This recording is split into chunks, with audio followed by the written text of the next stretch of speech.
Our channel. అందరికీ నమస్కారం అండి. ఈరోజు నేను వేదాంశ్ వాళ్ళ ఫాదర్ కలిసి టెంపుల్ వెళ్తున్నాం. ఏదో కొన్ని వీడియోస్ తీసిన ఒకసారి పెడదామని ఈరోజు స్టార్ట్ చేశాను అన్నమాట. ఇంటి దగ్గర నుండి అయితే స్టార్ట్ అయిపోయాం. ఇక్కడ మాకు కొబ్బరికాయలు తీసుకోవాలి కాబట్టి ఇక్కడ షాప్ కూడా ఆగిపోయాం అన్నమాట. అండ్ ఇక్కడ వేదాంశ్ చూడండి వచ్చేపోయే వెహికల్స్ భలే చూస్తుండు. అండ్ మధ్యలోనే ఆంజనేయ స్వామి విగ్రహం ఉంది. ఇక్కడ చాలా మంది కొబ్బరికాయలు కొట్టుకుంటూ వెళ్తారు. నేను ఎప్పుడు కానీ మంచిర్యాల వెళ్ళేటప్పుడు వచ్చేటప్పుడు ఖచ్చితంగా ఈ దేవునికి మొక్కుకుంటూనే వెళ్తా వస్తా అన్నమాట. ఒక నమ్మకం ఆంజనేయ స్వామిని మొక్కడం అంటే మనం బయటికి వెళ్ళినప్పుడు మనకు అండగా ఉన్నట్టు అదో ఫీలింగ్ ఉంటుంది కదా, ఎవరికైనా ఉంటుంది. చాలామంది అట్లా మొక్కే వాళ్ళు ఉంటారు నాలాగా. మీలో ఎవరైనా ఉంటే కామెంట్ చేయడం అస్సలు మర్చిపోకండి. ఇక్కడ దర్శనం చేసుకుని కొబ్బరికాయ కొట్టుకుని అయితే మళ్ళీ మెయిన్ టెంపుల్కి అయితే వచ్చేసాం అన్నమాట. ఇక్కడ టెంపుల్ వచ్చేసి నేను ఎప్పటి నుండో చిన్నోడు పుట్టాక ముందు నుండి మొక్కుకుంటూ చేరుతున్నా. చిన్నోడు పుట్టినాక ఇప్పుడు కొట్టడానికి వెళ్ళామన్నమాట. టెంపుల్ ఇది వరకు నేను వెళ్ళలేదు, ఇదే మొదటిసారిగా వెళ్ళడం.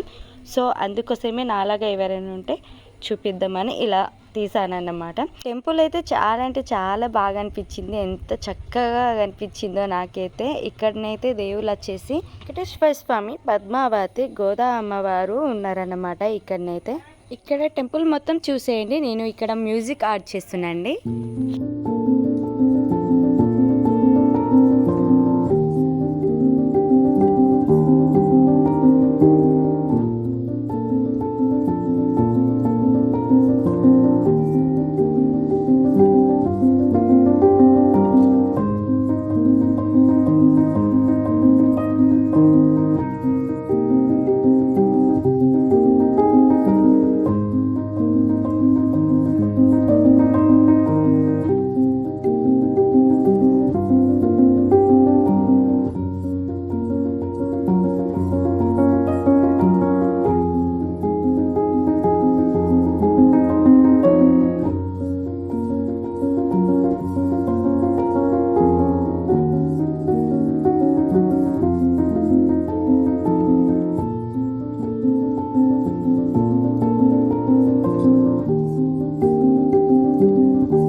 ఫైనల్గా కంప్లీట్ అయిపోయింది. ఇక్కడనైతే కార్తీక మాసం కాబట్టి చాలామంది దీపం ముట్టిస్తున్నారు. అందులో నేను కూడా ముట్టిద్దామని ముట్టించాను అనమాట. ఏమైనా మిస్టేక్స్ ఉంటే క్షమించడం అస్సలు మర్చిపోకండి. And thank you so much. ఫైనల్గా ఇంటికి వచ్చేసాం, తినేసి రెస్ట్ తీసుకున్నాం అన్నమాట. ఇక్కడ మా చిన్నోడు పడుకుండు.